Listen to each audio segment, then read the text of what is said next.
Part 1 of 3. 7 questions on re-ranking. 15 seconds each. Pause if you want longer. What is a re-ranker actually doing?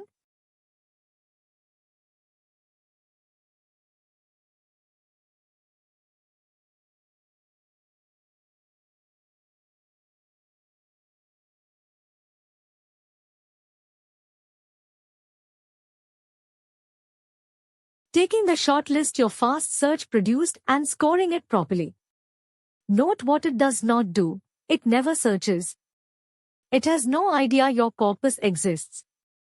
It's handed 30 or 50 candidates and asked to judge each one against the query carefully, which is a much smaller job, and that's exactly why it can afford to be much better at it.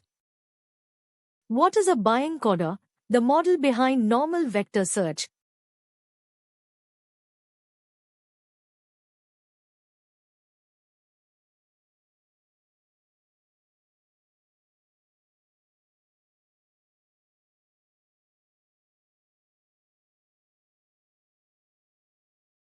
It encodes the query and the document completely separately into two vectors you then compare by distance. And that separation is the whole reason vector search is possible at all, because the document embeddings can be computed months in advance and stored. The model never sees a query and a document at the same time. That's the superpower, and it's also the ceiling. What does a cross-encoder do differently?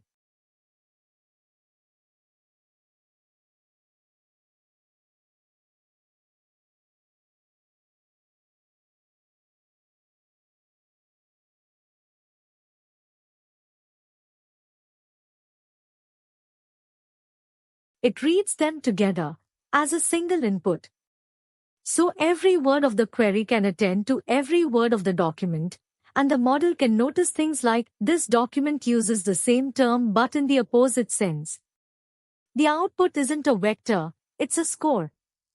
Far more accurate and completely impossible to pre-compute, which is the entire catch. Why can't you just use a cross-encoder for the whole search?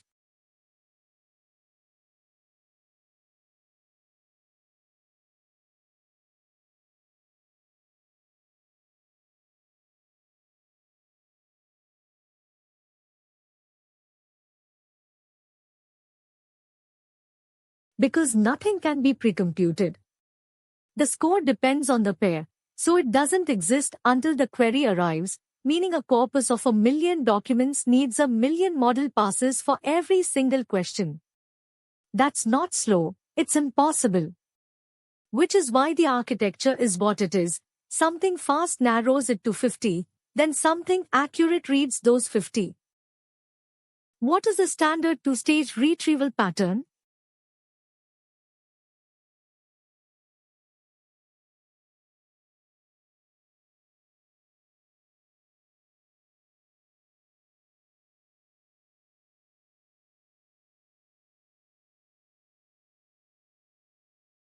Cast a wide cheap net, then judge carefully inside it.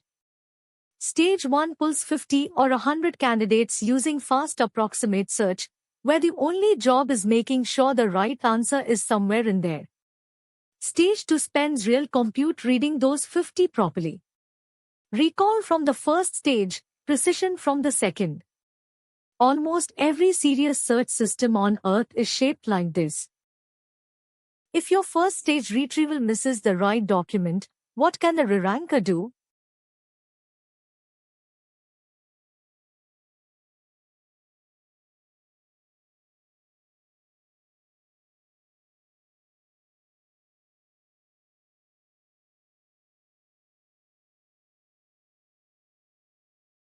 Nothing at all, and this is a constraint people forget.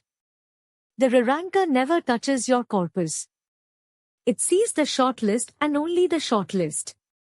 So a flawless re-ranker handed 50 candidates that don't include the answer gives you a beautifully ordered list of wrong documents. Stage 1 sets a ceiling that stage 2 can approach but never exceed. So what should you tune first, recall or precision?